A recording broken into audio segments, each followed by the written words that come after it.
علیکم ورحمۃ اللہ وبرکاتہ۔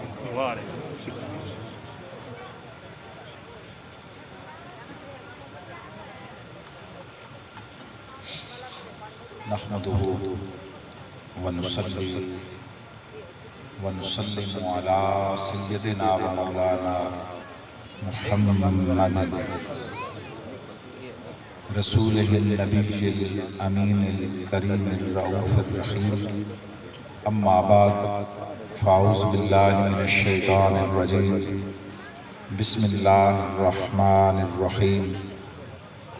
اِنَّا أَعْطَيْنَاكَ الْكَوْثَرَ فَصَلِّ لِرَبِّكَ وَانْحَرْ إِنَّ شَانِئَكَ هُوَ الْأَبْتَرُ۔ صدق اللہ العظیم۔ انتہائی معزز و مکرم، واجب الاحترام، لائق صد تعظیم و اکرام حضرات علماء کرام، ثنا خانان گرامی قدر، بزرگان محترم، مہمانان ذی وقار، جملہ محترم و محتشم حاضرین و شرکائے مجلس، خواتین و حضرات، اللہ جل مجدہ کی توفیق و عنایت سے ہم ماہ محرم الحرام کے ان عظیم ایام میں تاریخ انسانی کے اعلیٰ اور عظیم واقعہ حریت و شہادت، واقعہ کربلا اور شہادت امام حسین رضی اللہ تعالی عنہ کی مناسبت سے منعقدہ اس پاکیزہ اجتماع میں حاضر اور جمع ہیں، جس کے انتظام و انصرام پر میں تحریک منہاج القرآن اور جملہ منتظمین، معاونین، شرکاء و حاضرین اہل محبت اور آقا علیہ السلام اور حضور کے اہل بیت اور آقا کے ساتھ قائم ہونے والی تمام نسبتوں کا احترام کرنے والے ہر فرد کو اس اجتماع میں شرکت کی سعادت نصیب ہونے پر ہدیہ تبریک پیش کرتا ہوں، اور اللہ کی بارگاہ میں عرض گزار ہوں کہ وہ ان پاکیزہ نسبتوں کو دنیا و آخرت میں ہمارا مقدر بھی بنا دے اور ہمارا شفیع اور ہمارا وکیل بھی بنا دے۔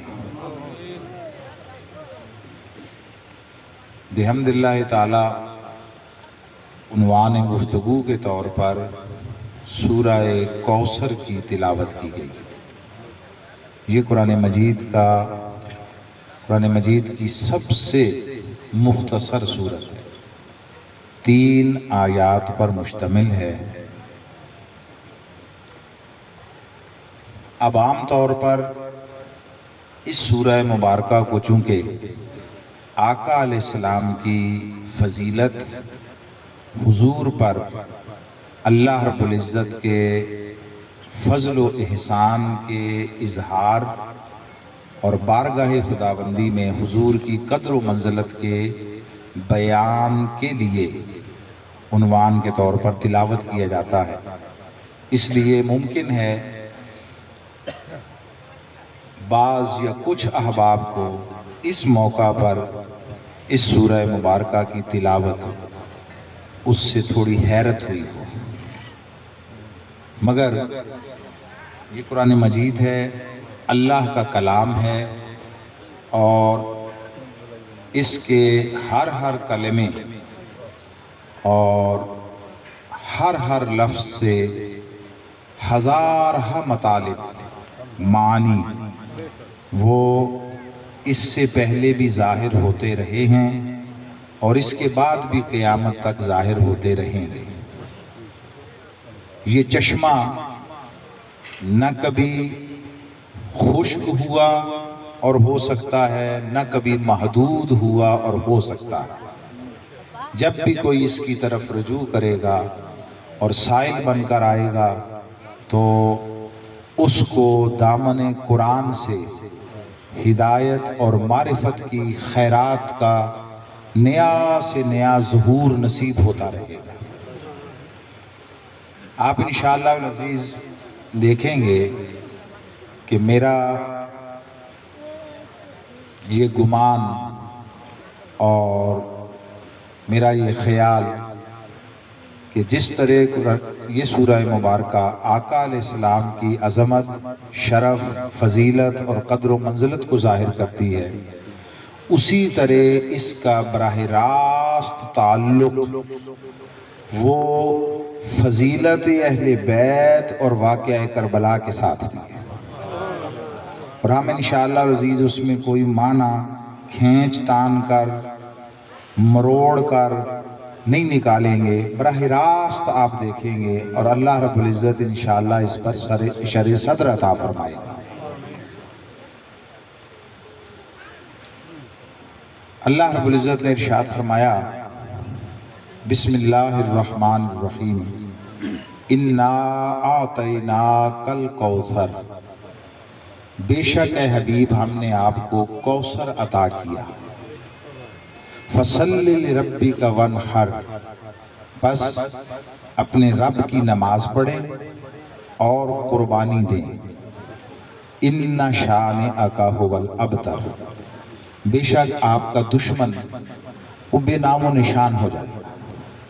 یہ لفظی مفہوم ہے جو میں نے عرض کیا۔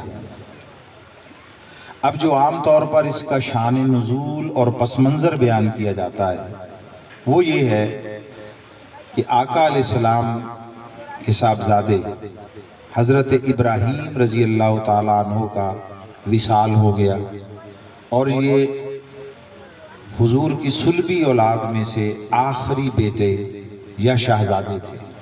اس سے پہلے دو کا انتقال ہو چکا تھا، یہ آخری تھے حضرت ابراہیم، ان کا بھی وصال ہو گیا، اور اب چونکہ کوئی نرینہ اولاد بیٹا نہ رہا، نر مذکر اولاد نہ رہی، اور دنیا میں عام طور پر آپ دیکھتے ہیں کہ نام نسل یہ بیٹوں سے چلتی ہے، اس لیے لوگ بیٹوں کی خواہش بھی کرتے ہیں۔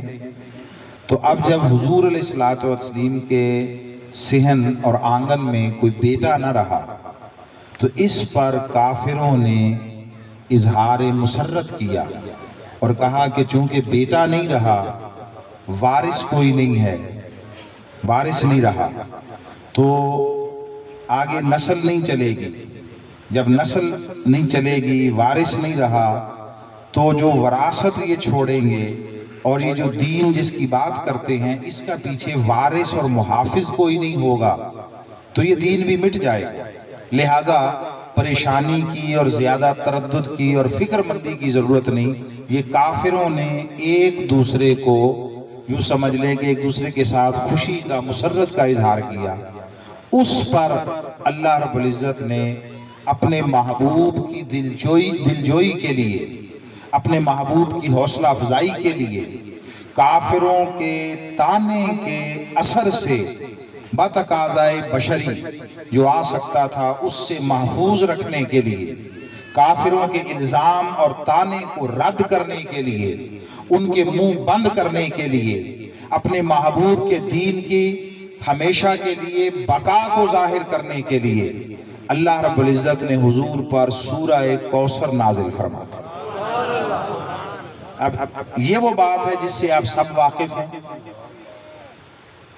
سوال یہ ہے کہ اب اس کا واقعہ کربلا سے اور شہادت امام حسین سے کیا تعلق بنتا ہے؟ اب دو چیزیں ذہن میں رکھ لیں۔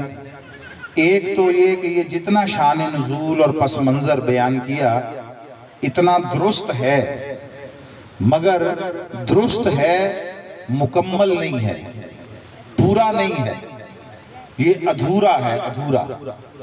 پورا یہ ہے کہ ایک دن آقا علیہ السلام تشریف فرما تھے اور حضور علیہ الصلوۃ والتسلیم کی آغوش مبارک میں ایک ران پر ایک طرف حضرت ابراہیم کو اپنے بیٹے کو بٹھایا ہوا تھا اور ایک طرف حضرت امام حسین کو بٹھایا ہوا تھا۔ ایک رشتے کے اعتبار سے صلبی بیٹا تھا اور ایک رشتے میں نواسا تھا۔